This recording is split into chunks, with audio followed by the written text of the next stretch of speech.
Дорогие люди, коли вы читаете справоздачи про то, что бывает на площади, бывают такие заголовки. Люди на площади. Коли пишут так, значит, мають на увазі натовпу. Але некоторые журналисты пишут, на площади люди. Мы с вами люди. Дякую, что вы тут люди. Пробачьте. Пошля царь Италии, рік тяжко говорить. Может, это 40, да? Ведаете, коли мы пришли в первый день в Верховный Совет, пошля всего, что сбылося, некоторые ходили таким прухким солдатским кроком, помолоделые, подтягнутые, веселые. И когда мы собрались на президиум, мы собирались раза 4 на президиум Верховного Совета. Пробачьте, мужчины, и что? Со мной и вы видите, что? Вот я... Глядишь на людей і глядиш, як вони рушаться, як рушаться в їх люди, як вони зникають. У любых обставинах человек повинен заставаться человеком.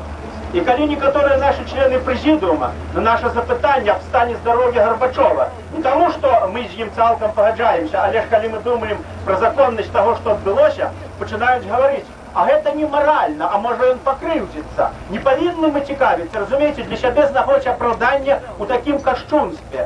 Або коли ми починаємо говорити про наші обов'язки поводле двухбоковых погодненняў паміж Россией, Казахстаном, Украиной, яны говорят, а мы не обменялись ратификацийными грамотами.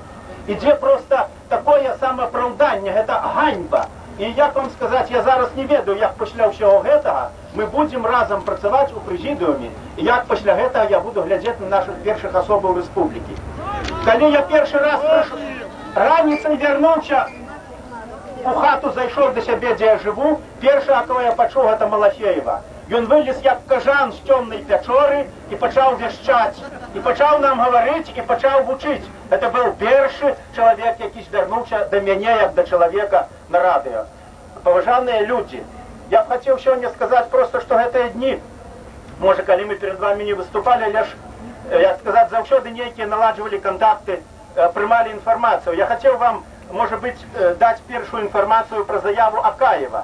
Ми завжди, білоруси, як сказати, піддаємося ніякому, я б сказав, недоброму почуттю і починаємо розказувати жарти про інші нації. Увогуле нація про себе нехай розказує жарти. Це свідчить про її моц.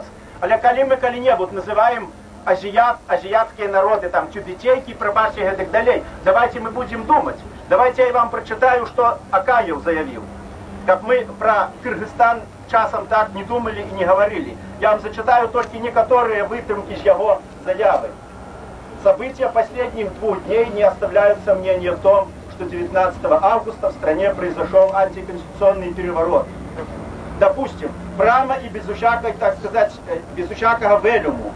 Або, как президент республики, я заявляю своей полной поддержки позиции президента России Бориса Ельцина и президента Казахстана Нурсултана Назарбаева. Я это делаю не только потому, что являюсь их единомышленником.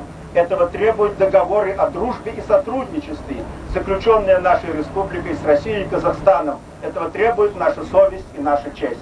Я не ведаю, як ми, Верховний Совет, який ратифікував договори з Казахстаном, Росією і Україною, як ми будемо тепер глядіти йому в очі. Яны все ж таки набралися мужності і зробили заяви. Ми, на жаль, этого не зробили. Я б хотів проінформувати вас ще, що у нас відбувся певний зрух.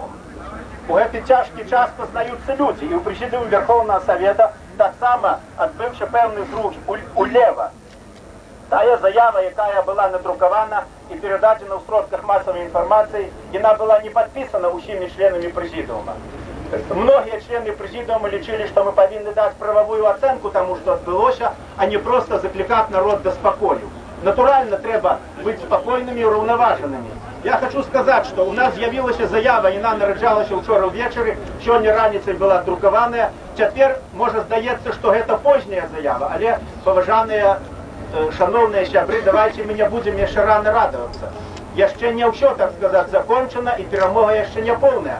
Тому я лічу, ми повинні уважливо сочити за тим, що робиться у нас у Верховному Совєті і у президіумі. У нас 7 членів президіума, у тим ліку, по алфавіту. Булахов, Карпенко, Курдюков, Садовский, Шлемнев, Соснов и Шушкевич подписали заяву, поводле якой выражают незгоду с той заявой Верховного Совета, дают правовую оценку тому, что отбылося, и лічат необходимым собрать Верховный Совет неоткладно, и снова же, как все депутаты, показали свой твар, свою думку, и мы дали правовую оценку, и далее думали, что нам робить. Мы лічим, что скликание Верховного Совета необходное. Не ведаю, может быть, я на этом и закончу.